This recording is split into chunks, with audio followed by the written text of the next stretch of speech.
इधर यूरोपीय देश यूक्रेन को हथियार देने के अंतिम फैसले पर मोहर लगाने वाले हैं। उससे पहले रूस ने घातक मिसाइलों से यूक्रेन को दहला दिया। नाटो की बैठक के कुछ घंटे पहले किए गए इस हमले में वो पैट्रियट डिफेंस सिस्टम भी तबाह कर दिया गया जो यूक्रेन को अमेरिका ने दिए थे। पुतिन ने दुनिया को बता दिया कि कोई भी ताकत, जी हां, कोई भी ताकत अब जेलेंस्की और उसके देश की रक्षा नहीं कर सकती।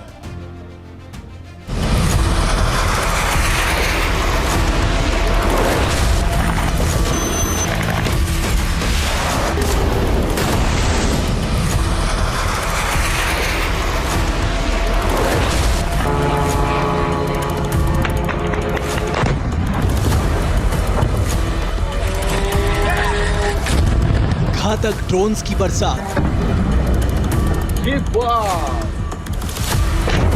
किलर मिसाइलों से प्रहार,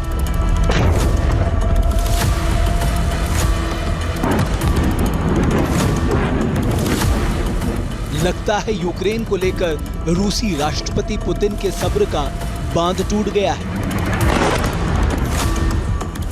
इसलिए यूक्रेन के खिलाफ अब विनाशक हथियारों का इस्तेमाल कर रहे हैं।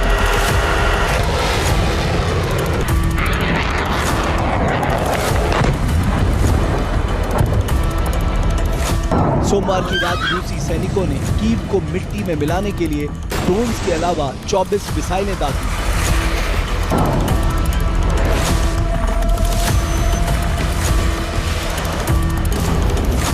हमला रात 12 बजे शुरू हुआ और सुबह 6 बजे तक चला।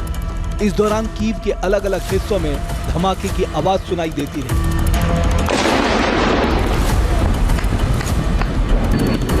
Ебать, это 4-я нахуй! 5-я, блядь! रूसी सैनिकों ने यूक्रेनी सेना के प्रशिक्षण केंद्रों को भी निशाना बनाया। हमले में किंडरगार्टन, सुपरमार्केट और गोदामों में आग लग गई। यूक्रेन पे हमले के दौरान रूसी सेना ने बैलिस्टिक, क्रूज और हाइपरसोनिक मिसाइलों का इस्तेमाल किया। किंजल, इस्कंदर, KH-101 और 9K-720 जैसी मिसाइलों ने यूक्रेन के अलग अलग इलाकों में भारी तबाही मचाई। रूसी MiG-31 फाइटर जेट्स को किंजल मिसाइलों से लैस किया गया था। यूक्रेन पर कम से कम 5 हाइपरसोनिक किंजल मिसाइलें दागी गई। इससे पहले 9 मार्च 2023 में यूक्रेनी शहरों पर 84 मिसाइलों की बौछार की गई, जिसमें 6 किंजल भी शामिल थी। यूक्रेन पर 14 KH-101 मिसाइलें भी दागी गई। रूस के मिसाइल हमले में यूक्रेन के पैट्रियट डिफेंस सिस्टम को भी निशाना बनाया गया। घातक मिसाइलों से 3 सतह से हवा में मार करने वाली मिसाइल लॉन्चर और एक रडार नष्ट कर दिया गया। हालांकि जेलेंस्की ने रूस की कई मिसाइलों को मार गिराने का दावा किया है। बड़ी संख्या में शाहेद और मिसाइलें मार गिराई गई हैं।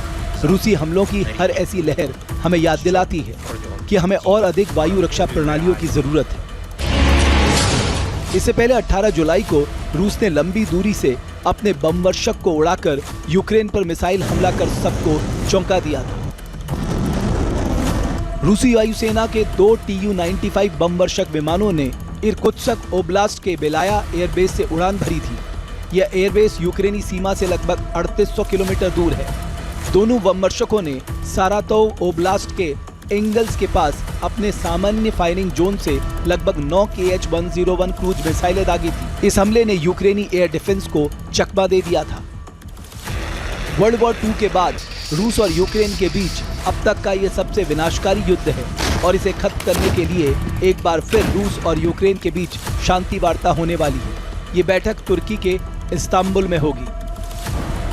यूक्रेन की तरफ से कहा जा रहा है कि दोनों देशों के बीच 23 जुलाई को बातचीत होगी। वहीं रूस की तरफ से कहा जा रहा है ये बातचीत 24 जुलाई को होगी। आज मैंने यूक्रेनी सुरक्षा परिषद प्रमुख रुस्तेम उमेरोव के साथ कैदियों की अदला बदली और रूस के साथ तुर्की में होने वाली आगामी बैठक की तैयारियों को लेकर चर्चा की। उमेरोव ने बताया कि ये बैठक बुधवार को प्रस्तावित है। रूस की ओर से कहा गया है कि राष्ट्रपति पुतिन यूक्रेन के साथ शांति के लिए तैयार है, लेकिन ये आसान नहीं है। रूस ने युद्ध रोकने के लिए शर्त रख दी है। रूस ने कहा है किसी भी शांति समझौते में यूक्रेन को उन 4 क्षेत्रों से हटना होगा जिन पर रूस ने सितंबर 2022 में कब्जा कर लिया था। रूस यह भी चाहता है कि यूक्रेन नाटो में शामिल होने की अपनी कोशिश छोड़ दे और अपने सशस्त्र बलों पर कड़ी पाबंदी स्वीकार कर ले। एक तरफ रूस यूक्रेन शांति वार्ता की ओर बढ़ रहे हैं, तो दूसरी तरफ नाटो ने यूक्रेन को हथियार सप्लाई के लिए खजाना खोलने का ऐलान किया है। अब सबसे बड़ा सवाल यही है कि पुतिन ट्रंप के 50 दिन में युद्ध खत्म करने के अल्टीमेटम को मानेंगे या फिर यूक्रेन को मिसाइल और ड्रोन हमले से दहलाना जारी रखेंगे।